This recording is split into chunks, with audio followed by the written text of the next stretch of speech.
Hi, this is Andy Frith from Sheffield Advanced Motorcyclists, out with Lee Dyson on an advanced ride.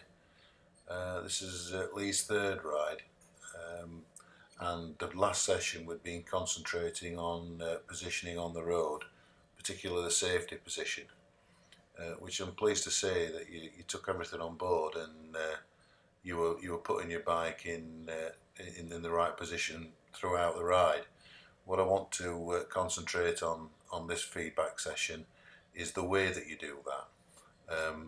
And I found that throughout the whole ride you were reacting very quickly to seeing hazards, particularly on left-hand bends. But as a consequence, you were moving your bike immediately, and it made the ride look a little bit erratic. So on this one, good safety position on the left-hand side. For the brow of the hill, and then you move out and then see an oncoming and move straight back again into the near side, so you get a bulge in the track. This was a good bend, nice position 3 to get maximum view around the bend, and as the bend opens up you cut nicely across to position 1 for the fourth, for the upcoming right hand. I like that, that was very good. Good safety position again there, pushing back out, but then you get the glimpse of the car and move immediately back to the left. So this is what I wanted, and then you back out to the right again. So you really need to pick up your gaze a bit further, see if you get advanced one. There you go. As soon as you see it over, and what you should be doing is calculating where the safest position is when you cross. It's not there, it's more like there. So you should be aiming for that when you see the vehicle. And it will mean that you move your bike around less than you are doing at the present. Again, so as soon as you see it move across, I mean that one was, to be honest, that was okay, because it was a fairly tight bend and you came across it quite quickly. Overtake here, looking ahead, that was good. I like that one. You got on it and you got by them both. I didn't go because I saw this oncoming here, but you had time to do that. I like that overtake, that was good. Few more examples then, just to emphasise it. They had position 2 and you moved over 1 rather than picking it up early, and then you pushed back out there, that was okay. Again, as soon as you see it, ding, you're over there, you see, and then as soon as it's gone past, you're pushing back out, which is the right thing to do, but I just want you to smooth it. Just watch a few of these now. You see what I mean? And you got a few more yards to, you didn't need to move your bike as violently as you were doing. I mean, it was okay, but I want you to try and get a sense of smoothness. On the next few clips, watch where my bike is and see how much I move it in comparison to you. You see there, you moved out to 3 and you come back to 1. I didn't move at all. Which suggests that you're not looking far enough down the road on those type of things. So on this one I couldn't work out why he went to the left, because I'm still in 3, gradually coming over 2. You moved over really early for the right hand bend, I think. So just sight where the target needs to be and slowly shift your bike across. So on this one you're sort of like tucked into the near side, and it's a really long straight, and there's no need to be there. You really should be in the proud position. You've got this agricultural vehicle on the left hand side, on the right hand side, but it's in a lay-by, so there was no danger for you there. This was a nice slow ride up to the red traffic lights. Nicely changed for you. We could accelerate through, that was good. I like that.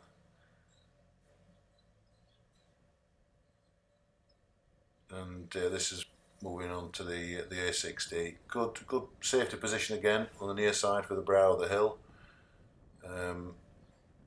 And again, in comparison, just watch my bike and watch yours. You're starting to drift, but I'm staying there because of the brow of the hill.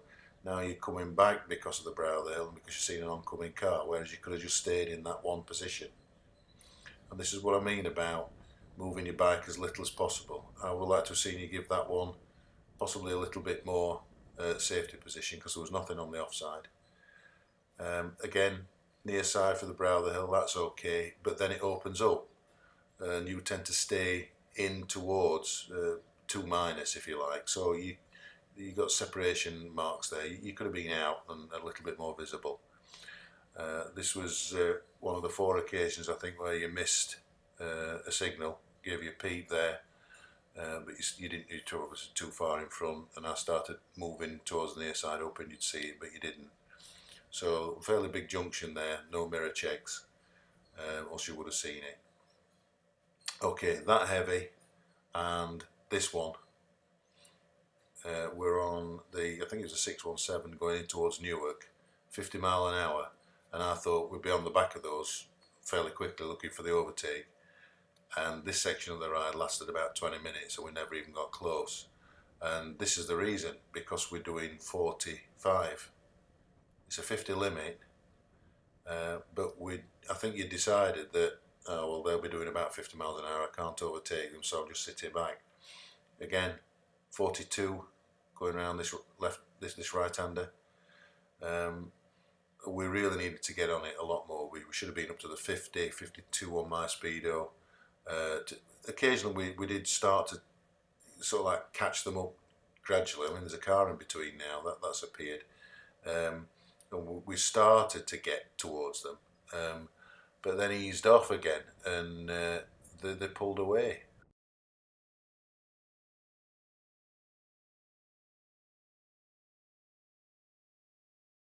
You need to be looking for the opportunity every time you can, and there's no way that you can affect an overtake from this distance backwards. So where you can, you need to get on with it. See, 30, look, we're doing 21 on the side, and then round these bends here, it was like really slow, 22, 23, and then picking up, and I couldn't see a reason why we were so slow.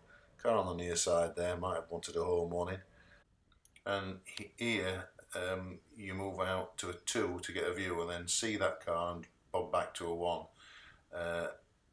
and that's what spoils the look of your ride at the minute.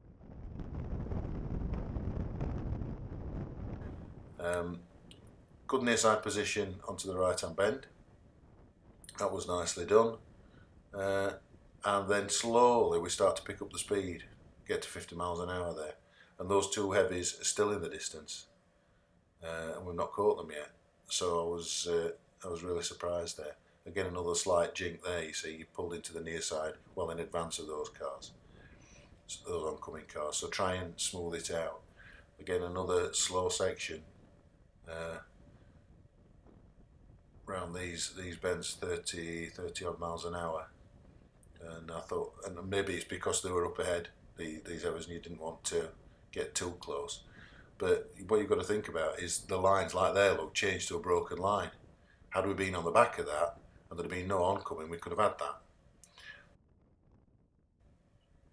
that. And here we've got position on the near side, then we move to the off side, and we've got a car coming and back to the near side. So it's just, you know, you'd seen one car come around that corner, there's a good chance there's another one. So it's just positioning yourself. There's a balance in between. You don't always have to move between 1 and 3 if you think something's coming. You got a little bit of a wobble on there, and I think that's a reflection of how slow we took it. So we're going to work on some bends next time out. Once you get rolling, you're doing fine. That wasn't so bad, that. I mean, you'd seen the cars and then positioned yourself in the right position as it came past you. And here we move in for the oncoming, then we move back out, and we move back in again as soon as we see that one. So you get this jigging about, whereas again, if you watch that clip again and just watch my line, it's fairly consistent. This was after another wrong signal you got, but this was interesting to watch.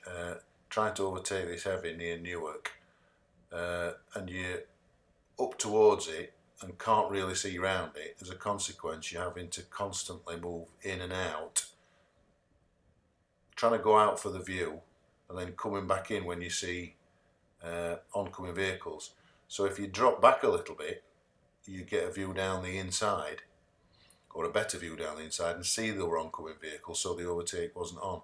And even from the distance where I am behind this heavy, if I get a clear no traffic down the inside, I can be up on it and move out to the offside for a look very, very quickly.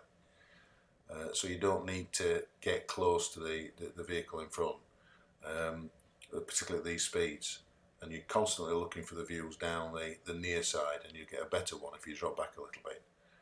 This was going into Newark, and in fairness, this one caught me out as well. We've got straight ahead here, but we've got cars there, but they're not indicating. Turns out that there's one in front that is indicating right, and it stood still, and you decided to filter into the near side lane, and I didn't think that was on. I think you should have let him wait and let that clear. Yeah, this was quite good. You timed that nicely. There's heavy coming across here. You saw him coming, and I thought you did very well on that, just to increase your speed and get through. Quite nicely done. Yeah, good. One of the villages on the 1133. Again, you're desperate to filter, and you go out and you squeeze back in, and red traffic lights, oncoming vehicle, and you're in an exposed position. It wasn't really worth it, to be perfectly honest. That and it wasn't done with control. Yeah, on the 1133 again, I think we got rolling a bit more now, and certainly after the debrief, you started to appreciate what I was talking about. Sorry about the fly on the screen. I didn't know it was there. This overtake, yeah, it wasn't really on because the solids were coming up. You got oncoming traffic, and you had to squeeze back in, and the vehicle that you just overtaken had to brake. This is the roundabout at Gainsborough. I was signalling left to go towards Redford, and again, you didn't pick that up, and you went straight on. So you need to pick up your rear observations a little bit more. This was interesting. Grit all over the road, 30 mile an hour speed limit, no overtaking. And then I said, what are you doing? Just beyond belief that they throw up grit and risk of skid, it says, and still they want to overtake. But then I don't know why we really slowed down. Maybe you got hit by something. I forgot to ask you about this. The speed limit is 30, and then you've got advisories of 20 on this hazard.